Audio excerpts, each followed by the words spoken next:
ظالموں نے 4 ماہ مجھے جمعہ نہیں پڑھنے دیا، عید نہیں پڑھنے دی۔ 14 اگست کو میں کہہ رہا تھا میں اچھے آزاد ملک میں ہوں کہ میں جمعہ نہیں پڑھ سکتا۔ میری زندگی میں بالغ ہونے سے پہلے سے لے کر جمعہ تو کیا نماز پنجگانہ بھی کبھی قضا نہیں ہوتی۔ اللہ کے فضل سے بالغ ہونے سے پہلے سے میں صاحب ترتیب۔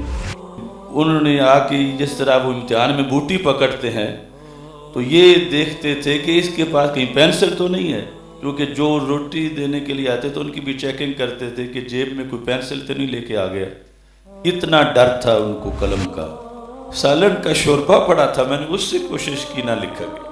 میری مہندی پڑی تھی، میں نے وہ گھول کے میں نے اس سے کوشش کی نہ لکھا گیا۔ میں نے کہا اے اللہ، یہ کیسا دیس ہے کہ میں لکھ نہیں سکتا۔ قرآن مجید سے جس کا رابطہ ہو وہ تنہا کیسے ہو؟ رات ہو جلموں بھری اور جیل کی تنہائی ہو، پھر تو غربت میں بھی ایک عجب شناسائی ہو کہ جیونے دی چس آ گئی ہے ان 4 مہینوں میں۔ تو جب وہ کہتے تھے کہ اس جہنم سے نکلو تو میں کہتا تھا یہ تو میری جنت ہے، تم اسے جہنم کہتے ہو۔ یورپ کے سب گستاخوں کو اب سبق سکھانا لازم ہے، چلو اپنے ہاتھوں سے کاٹیں سر یورپ کے شیطانوں کا۔ لاہور پاکستان کا حصہ ہے، پنجاب کا دل ہے، اس کی طرف خدا نخواستہ انڈیا کی فوج کے پلید قدم بڑھنے لگے تو ہماری پاک فوج وہ قدم کاٹتی ہے، اور یہ ایک عظمت ہے، یہ جذبہ ہے، یہ جہاد ہے، یہ قابل تحسین ہے۔ مگر خدا کی قسم پورے لاہور پر پلیدوں کا خدا نخواستہ قبضہ ہو جائے تو پاک فوج پہ وہ فرض عائد نہیں ہوتا جو اس وقت ناموس رسول علیہ السلام کی وجہ سے عائد ہو چکا ہے فرانس کے مسئلے۔ الحمدللہ وحدہ والصلاة والسلام على من لا نبی بعدہ وعلى آلہ واصحابہ الذین اوفوا عہدہ، اما بعد فاعوذ باللہ من الشیطان الرجیم، بسم اللہ الرحمن الرحیم۔ فإن مع العسر يسرا إن مع العسر يسرا، صدق اللہ العظیم وصدق رسوله النبی الکریم الامین۔ ان اللہ وملائکتہ یصلون علی النبی یا ایہا الذین آمنوا صلوا علیہ وسلموا تسلیما۔ الصلاۃ والسلام علیکہ یا سیدی یا رسول اللہ وعلی آلک واصحابک یا حبیب اللہ۔ الصلاۃ والسلام علیکہ یا سیدی یا اول النبیین و یا آخر النبیین وعلی آلک واصحابک یا خاتم النبیین و یا خاتم المعصومین۔ مولاي صل وسلم دائما ابدا على حبيبك خير الخلق كلهم يا اكرم الخلق مالي من الوذ به سواك عند حلول الحادث العمل يا رب بالمصطفى بلغ مقاصدنا واغفر لنا ما مضى یا واسع الکرم۔ ربی صلی وسلم دائما ابدا علی حبیبک خیر الخلق کلہم۔ اللہ تبارک و تعالی جل جلالہ وعم نوالہ واتم برہانہ وعظم شانہ وجل ذکرہ وعز اسمہ کی حمد و ثنا، اور حضور سرور کائنات مفخر موجودات زینت بزم کائنات، قائد المرسلین، خاتم النبیین والمعصومین، احمد مجتبی جناب محمد مصطفیٰ صلی اللہ علیہ وآلہ واصحابہ وبارک وسلم کے دربار گوہربار میں ہدیہ درود و سلام عرض کرنے کے بعد السلام علیکم ورحمۃ اللہ وبرکاتہ۔ رب ذوالجلال کے فضل اور توفیق سے 4 ماہ کے بعد آج مجھے جمعہ کی ادائیگی کا موقع مل رہا ہے۔ میری زندگی میں بالغ ہونے سے پہلے سے لے کر جمعہ تو کیا نماز پنجگانہ بھی کبھی قضا نہیں ہوتی۔ اللہ کے فضل سے بالغ ہونے سے پہلے سے میں صاحب ترتیب،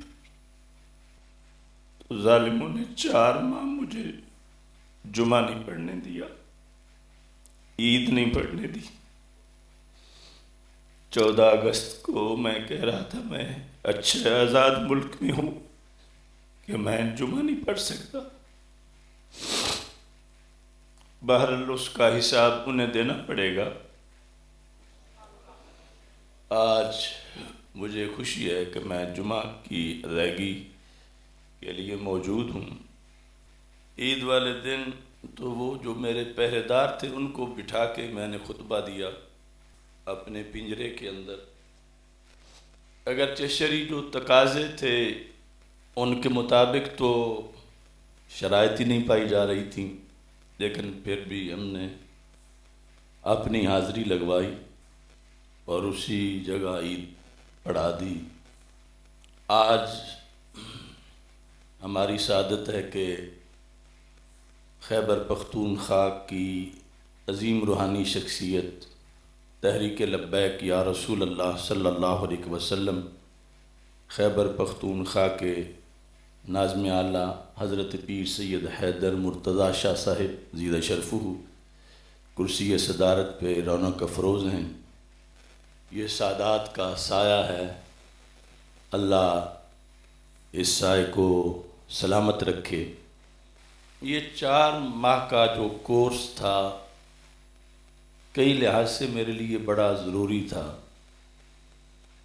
اور پنجابی میں کہتے ہیں نا کہ جیونے دی چس آ گئی ہے، تو زندگی کی چس، لفظ چس کا اسے ہی آتا ہے جو پنجابی جانتا ہے کہ چس کیا ہوتی ہے۔ زندگی کا مزہ آ گیا ہے اللہ کے فضل سے ان 4 مہینوں میں۔ انہوں نے پوری کوشش کی میری قید تنہائی کی، مگر میں تنہا نہیں ہو سکا۔ مجھے لاکھوں کی انجمن میں بھی وہ رونق نظر نہیں آئی جو وہاں کی تنہائی میں نظر آئی۔ جو لفظوں میں ہم بیان کرتے رہے اس کا پریکٹیکل مجھے گرنے نہیں دیتا سہارا تیرا۔ اور پھر عجب چیز ہے لذت آشنائی، پھر پتہ چلا یہ دنیا کے اندر جو رونقیں ہیں اور جس وجہ سے دنیا میں بندے کو تنہائی محسوس نہیں ہوتی، یہ ادنا چیزیں ہیں۔ الا بذکر اللہ تطمئن القلوب، قرآن مجید سے جس کا رابطہ ہو وہ تنہا کیسے ہو سکتا ہے؟ اور کیونکہ میں نے جب سے ہوش سنبھالا ہے، قرآن مجید برہان رشید کا جب میں حافظ نہیں تھا تو اس وقت بھی مجھے یاد ہے کہ ایک گرمیوں کے موسم میں ہم ڈیرے پہ رہے، بکی شریف جو اپنی زمینیں ڈیرے پر، تو بجلی تو کافی دیر بعد ہمارے گاؤں میں، یعنی ہمارے محلے میں تو کافی دیر بعد آئی، میرے میٹرک کرنے کے بعد۔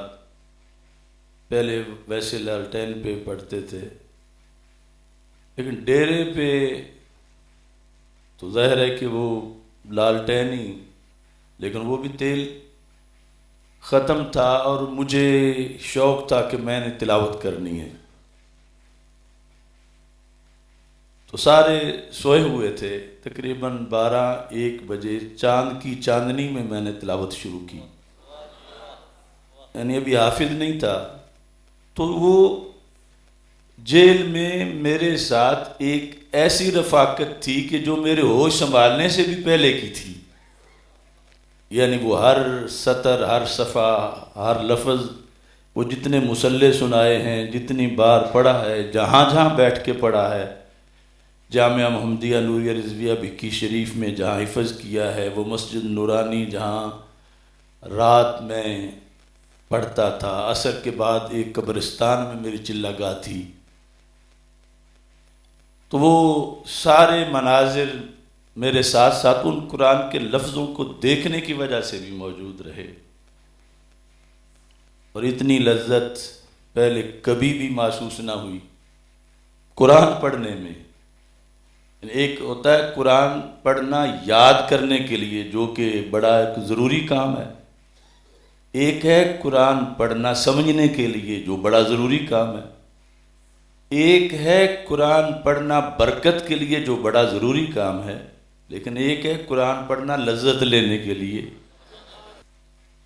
تو اللہ کا فضل ہے کہ میرے سارے شعبے سلامت تھے، میں نے زبانی بھی پڑھا، مجھے سعادت حاصل ہوئی، میں نے اپنے اس چلہ گاہ کے اندر 7 بار قرآن مجید ختم کیا۔ اس لیے تو جب وہ کہتے تھے کہ اس جہنم سے نکلو، تو میں کہتا تھا یہ تو میری جنت ہے، تم اسے جہنم کہتے ہو۔ اور اللہ کے فضل سے میں نے پورے قرآن کا مطالعہ کیا، یعنی تلاوت قرآن علیحدہ ہے، مطالعہ قرآن علیحدہ ہے، اور اس مطالعہ قرآن کے اندر جو تفسیری نکات مجھ پر منکشف ہوئے، وہ پہلے کبھی بھی منکشف نہیں ہوئے تھے، اس لیے میں جھگڑتا تھا کہ مجھے قلم دو تاکہ میں وہ لکھ لیا کروں جو روزانہ ہے، اور وہ قلم نہیں دیتے تھے، مجھے کہتے تھے کہاں لکھو گے، میں کہتا تھا کہ میں ان ٹائلوں پہ لکھ لوں گا، پھر وہاں سے میں جو دیوار پر لگی ہوئی ہیں۔ تو جب وہ قلم انہوں نے 2.5 ماہ کے بعد دیا، تو پھر میں نے وہ تفسیر کا بھی کام لکھا اللہ کے فضل سے۔ تو بہرحال ان کی پوری کوشش تھی مجھے تنہا کرنے کی، لیکن میں شروع سے ہوئی ان کا جو مجھے تنہا رہنے ہی نہیں دیتے۔ رات ہو جلموں بھری اور جیل کی تنہائی ہو، پھر تو غربت میں بھی ایک عجب شناسائی ہو۔ عربی میں غربت کہتے ہیں پردیسی کو۔ تو میں نے زندگی میں پہلے کبھی بھی ایسی تنہائی مجھے ملی نہیں تھی۔ جہاں بھی اگر گھر میں ہوں تو گھر میں دوسرے کمروں میں تو لوگ ہیں، یہاں ہوں تو لوگ ہیں، وہاں تو جیل کے اندر میری ایک علیحدہ جیل تھی، یعنی میرا وہ سیل جو تھا ادھر تو کوئی افسر بھی نہیں آ سکتا تھا سپرڈینٹ کی اجازت کے بغیر، اس سڑک کو بھی تالا لگا ہوا تھا، صرف پہرے دار جس کی روزانہ ڈیوٹی تھی، اور وہ بھی وہ جو 2-3 دن آتا تھا بدل دیتے تھے کہ اس کی کوئی الیک سلیک ہو جائے گی، کہیں یہ بھی جلالی نہ بن جائے، وہ مسلسل بدلتے رہے، اور ان کے اوپر جو انچارج ہوتا تھا وہ بھی بدلتے تھے۔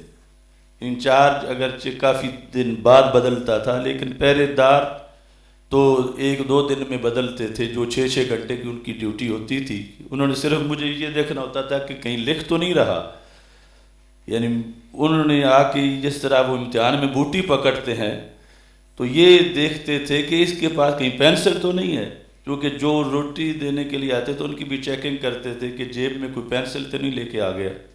اتنا ڈر تھا ان کو قلم کا۔ مجھے پھر پتہ چلا کہ کتنی قوت ہے قلم کے اندر، اور مجھے وہ رات نہیں بھولتی کہ جب میرا دل تھا لکھنے کو اور لکھ سکتا نہیں تھا، میں نے خوشبو کا وہ پڑی تھی شیشی، اور اس کے اندر وہ جو شیشے کا راڈ چھوٹا سا ہوتا ہے خوشبو لگانے کی، اس سے میں نے کوشش کی بسکٹ والے ڈبے پہ لکھنے کی، مگر نہ لکھا گیا۔ سالن کا شوربہ پڑا تھا، میں نے اس سے کوشش کی، نہ لکھا گیا۔ میری مہندی پڑی تھی، میں نے وہ گھول کے میں نے اس سے کوشش کی، نہ لکھا گیا۔ میں نے کہا اے اللہ، یہ کیسا دیس ہے کہ میں لکھ نہیں سکتا۔ پھر مجھے احساس ہوا کہ لکھنا جلد کتنا ضروری ہے۔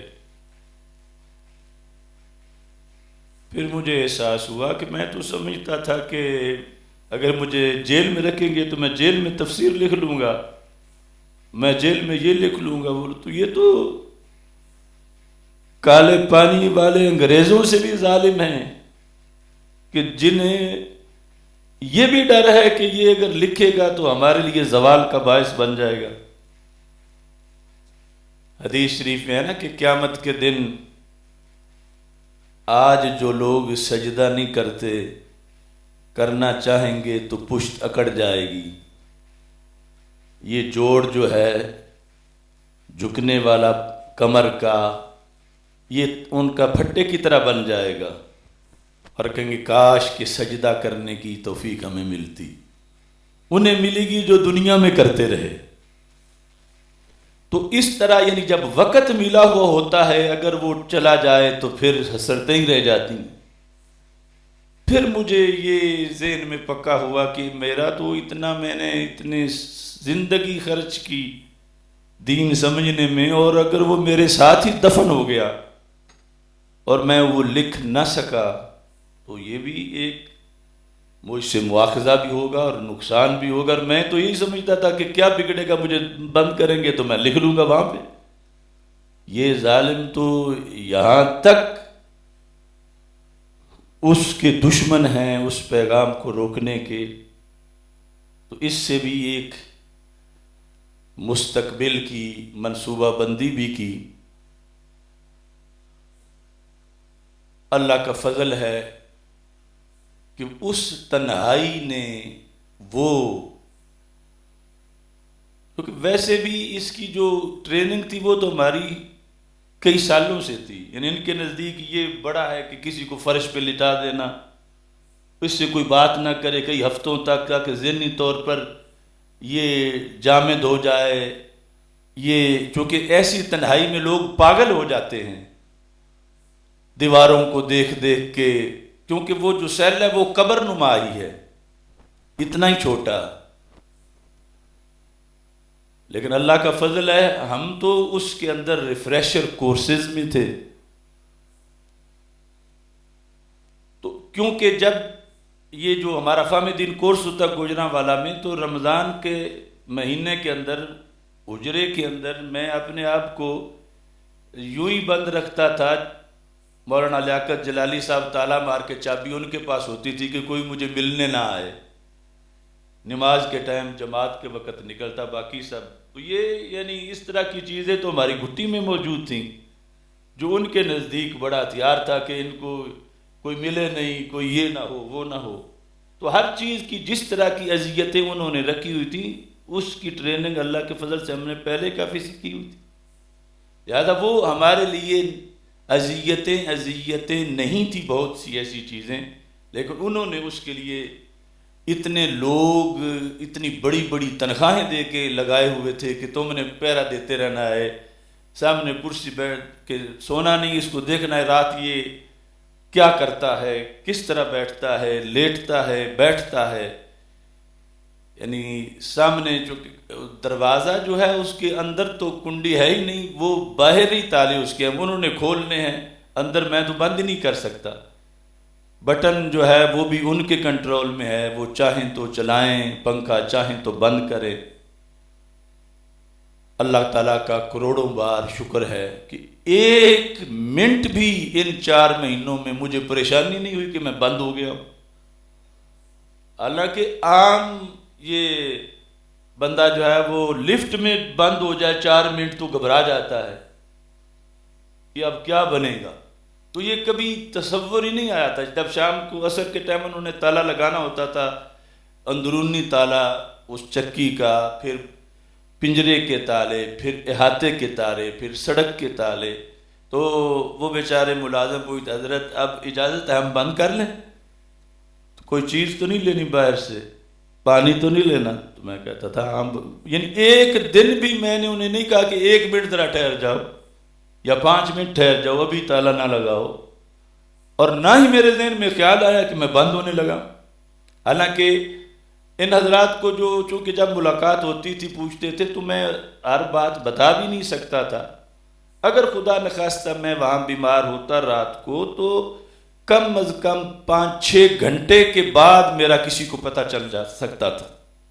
وہ ملازم جو کچھ فاصلے پر میرا دیکھنے کے لیے بیٹھا ہوا ہے، وہ بھی میری مدد کو تالا کھول کے اندر تب آ سکتا تھا جب 5-6 گھنٹے کم از کم گزریں، کیونکہ وہ خود 2 تالوں کے اندر قیدی تھا اور اس کے پاس کوئی فون یا کوئی ایسی چیز تھی نہیں، اور نہ ہی باہر کوئی سن سکتا تھا. کبھی کوئی گشت پہ گزرے ادھر سے نائٹ کا جو افیسر کا کوئی ہے کرندہ تو پھر وہ بتا سکتا کہ ان کو اب یہ ہو گیا ہے وہ ہو گیا.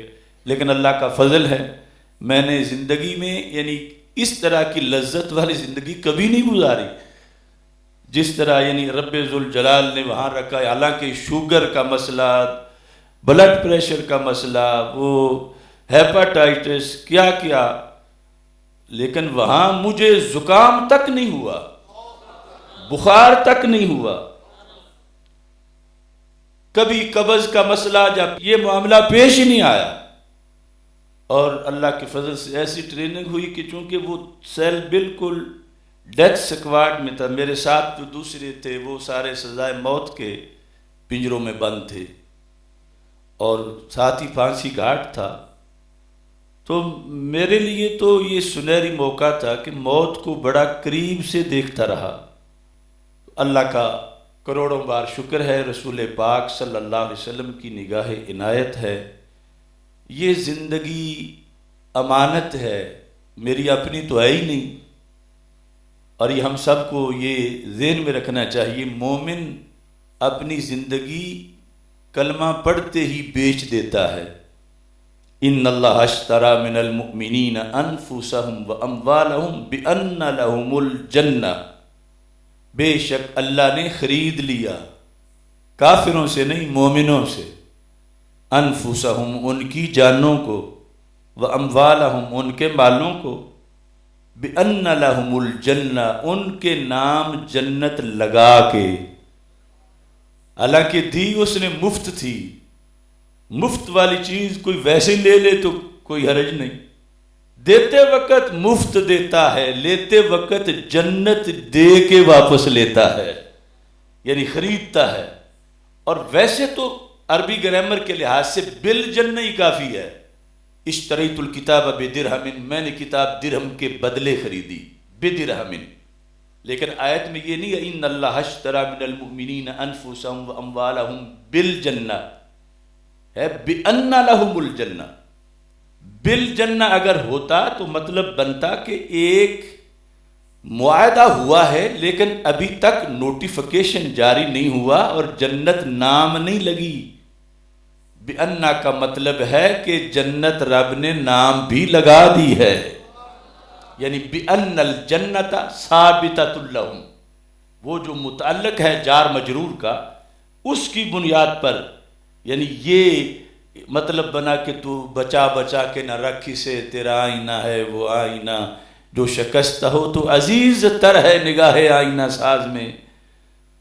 تیری اپنی ہوتی تو تو بچا کے رکھتا، تو بیچ چکا ہے، اور اس کے عوض میں جنت تیرے نام لگ چکی ہے. صرف وقت آنے والا ہے کہ تو نے اس میں داخل ہونا ہے، باقی تو سب کچھ کنفرم ہے.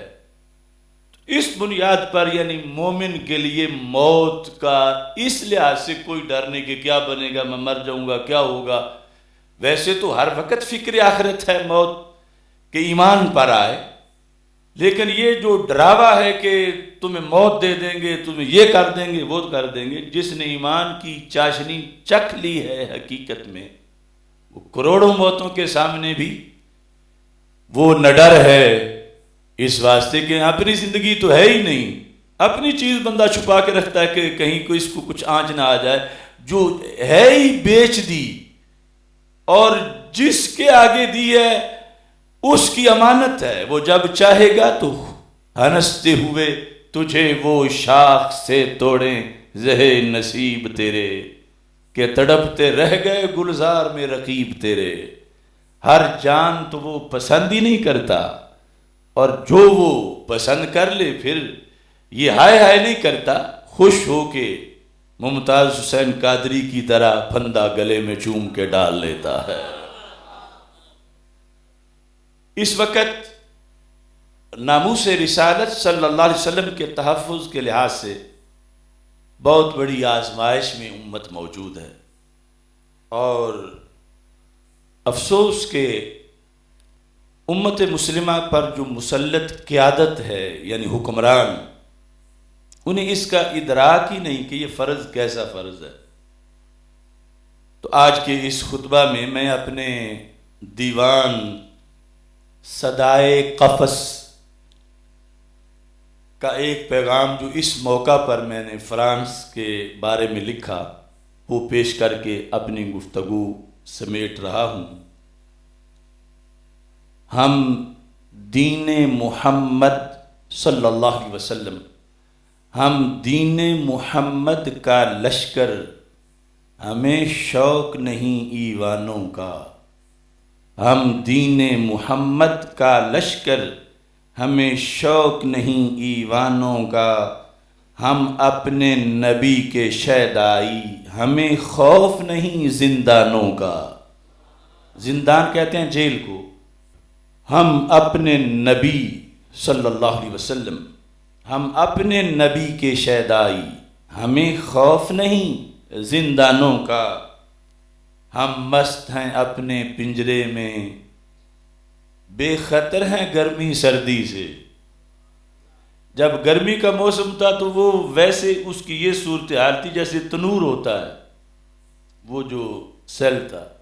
میں نے اپنی زندگی میں اپنے بدن پر گرمی کے وہ اثرات کبھی بھی نہیں دیکھے۔ جو پہلے ہفتے میں میرا سارا بدن جو ہے وہ تقریباً 2,500 دانوں سے بھر چکا تھا، یعنی کوئی 1 انچ جگہ بھی خالی نہیں تھی، اور وہ یعنی پھوڑوں کی شکل اختیار کر چکے تھے، یعنی اوپر آگ، وہ بلب اور ساری صورتحال اس کے اندر۔ لیکن اس وقت اس گرمی کا بھی یہ نہیں تھا کہ اب مر جائیں گے کیا ہوگا۔ اور پھر اب یہ جو سردی تھی، جو کہ وہاں پر وہی جس کے ذریعے سے انہوں نے مجھے، میں جب داخل ہوا تو اتنے ظالم تھے، یہ کہا نہیں کہ ہم تمہیں یہ جو چھوٹی سی چٹائی ہوتی ہے پلاسٹک کی یہ دے دیتے ہیں۔ وہ گرم کمبل تھا نیچے انہوں نے بچھایا گرمی کے موسم میں، اور سرہانہ گیٹ پہ ہی رکھ لیا۔ 4 مہینے میں نے سرہانہ استعمال نہیں کیا، وہ کہتے یہ الاؤ نہیں ہے۔ اب اس موسم میں اتنی ٹھنڈک نیچے سے کہ اب میرے لیے مسلسل وہاں بیٹھنا 10 منٹ بھی مشکل تھا۔ میں ادھر ادھر سارے پھر کے میری ہڈیاں، گوشت 7 کلو وزن میرا کم ہو چکا تھا۔ تو اب شدید سردی تھی، چونکہ دروازے وہ لوہے کی سلاخیں تھیں، ویسے تو سردی کو روکنے کا کوئی بندوبست نہیں تھا، لیکن پھر بھی اتنی لذت تھی۔ ہم مست ہیں اپنے پنجرے میں، بے خطر ہیں گرمی سردی سے، کسی نرم و نازک بستر سے کیا کام ہے ہم مستانوں کا۔ ہم مست ہیں اپنے پنجرے میں، بے خطر ہیں گرمی سردی سے، کسی نرم و نازک بستر سے کیا کام ہے ہم مستانوں کا۔ یورپ کے سب گستاخوں کو اب سبق سکھانا لازم ہے، یورپ کے سب گستاخوں کو اب سبق سکھانا لازم ہے۔ چلو اپنے ہاتھوں سے کاٹیں سر یورپ کے شیطانوں کا۔ یعنی جو اصل تقاضا ہے یہ مصنوعات کا بائیکاٹ جو وہ بھی نہیں ہو رہا، یہ سفیر نکالنا جو وہ بھی نہیں ہوا، لیکن اب کسی کے باپ کا کوئی قاتل جو ہے اس کے لحاظ سے کیا اس کے یہ جذبات ہیں آج ہمارے معاشرے میں کہ چونکہ یہ میرے باپ کا قاتل ہے لہذا میں نے اس کا حلوہ پکایا ہوا نہیں کھانا، بلکہ وہ کہتا میں نے اس کا سر اتارنا، یہ میرے باپ کا قاتل ہے۔ ادھر شان رسالت کے لحاظ سے یہ تقاضا بھی پورا نہیں ہو رہا، اور حالانکہ تقاضا تو اس سے کروڑ درجہ اوپر کا ہے کہ صرف مصنوعات کا بائیکاٹ نہیں بلکہ جس نے ایسا کیا ہے اس کا سر اتارنا۔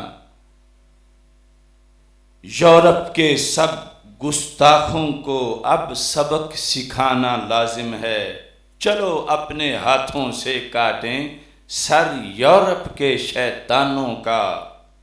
جس وقت بلاوا آ جائے ناموس نبی پہ پہرے کا، لبیک کے بیٹے حاضر ہیں نذرانہ لے کر جانوں کا۔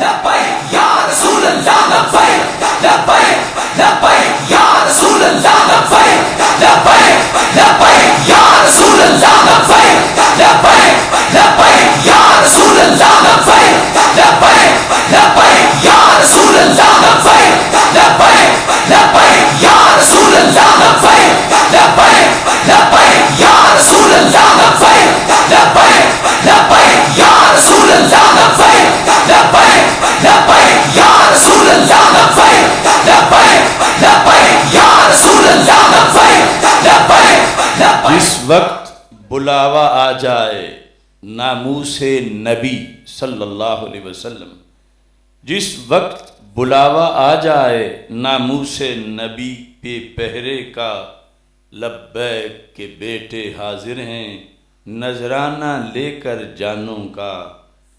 نہ جھجکیں نہ کترائیں گے، بڑے شوق سے بڑھتے جائیں گے، گلے چوم کے پھندا ڈالیں گے، ہے فیصلہ ہم دیوانوں کا۔ ہر دور میں امت نے جانے ناموس نبی پہ واری ہیں صلی اللہ علیہ وسلم، ہر دور میں امت نے جانے ناموس نبی پہ واری ہیں، کسی ٹیکنالوجی میں توڑ نہیں اسلام کے شیر جوانوں کا۔ اسلام کے غلبہ کی خاطر ابھی دور کی منزل جانا ہے، اسلام کے غلبہ کی خاطر ابھی دور کی منزل جانا ہے، یہ عہد ہمارا ہے دل سے رخ بدلیں گے طوفانوں کا۔ اسلام کے غلبہ کی خاطر ابھی دور کی منزل جانا ہے، یہ عہد ہمارا ہے دل سے رخ بدلیں گے طوفانوں کا۔ گستاخ سے بدلے کی خاطر جنگ لڑ لی تھی ایوبی نے، گستاخ سے بدلے کی خاطر جنگ لڑ لی تھی ایوبی نے۔ افواج وطن بھی کر لیں اب رخ یورپ کے میدانوں کا۔ گستاخ سے بدلے کی خاطر جنگ لڑ لی تھی ایوبی نے، جو سر اس کا کاٹا گستاخ کا اور تشت میں رکھ کے بادشاہوں کے درباروں میں بھیجا کہ یہ ہمارا عشق ہے، کہ جو تنزیہ کنایتاً بھی جملہ ایسا بولے ہم اس کا سر اتارتے۔ گستاخ سے بدلے کی خاطر جنگ لڑ لی تھی ایوبی نے، افواج وطن بھی کر لیں اب رخ یورپ کے میدانوں کا۔ لاہور پاکستان کا حصہ ہے، پنجاب کا دل ہے، اس کی طرف خدا نخواستہ انڈیا کی فوج کے پلید قدم بڑھنے لگیں تو ہماری پاک فوج وہ قدم کاٹتی ہے، اور یہ ایک عظمت ہے، یہ جذبہ ہے، یہ جہاد ہے، یہ قابل تحسین ہے۔ مگر خدا کی قسم پورے لاہور پر پلیدوں کا خدا نخواستہ قبضہ ہو جائے تو پاک فوج پہ وہ فرض عائد نہیں ہوتا جو اس وقت ناموس رسول علیہ السلام کی وجہ سے عائد ہو چکا ہے فرانس کے مسئلے پر۔ اور جو فوج بدلہ لے گی جس ملک کی ہو، خواہ وہ ترکی کی ہو، خواہ وہ پاکستان کی ہو، قیامت کے دن اس کے ماتھے پہ لشکر اسلام کا زیور سجا ہوگا، کہ یہ ہر چیز کا تقدس سرکار کے تقدس کی خیرات ہے، اور ہماری قوتوں کا مصرف سب سے پہلے تو ذات رسول صلی اللہ علیہ وسلم کی ناموس پہ پہرا دینا ہے۔ اللہ تعالیٰ اس آزمائش کی گھڑی میں ہم سب کو سرخرو ہونے کی توفیق عطا فرمائے۔ وآخر دعوایا ان الحمد للہ رب العالمین۔ توحید و رسالت کا نعرہ دنیا میں لگانے نکلے ہیں، اللہ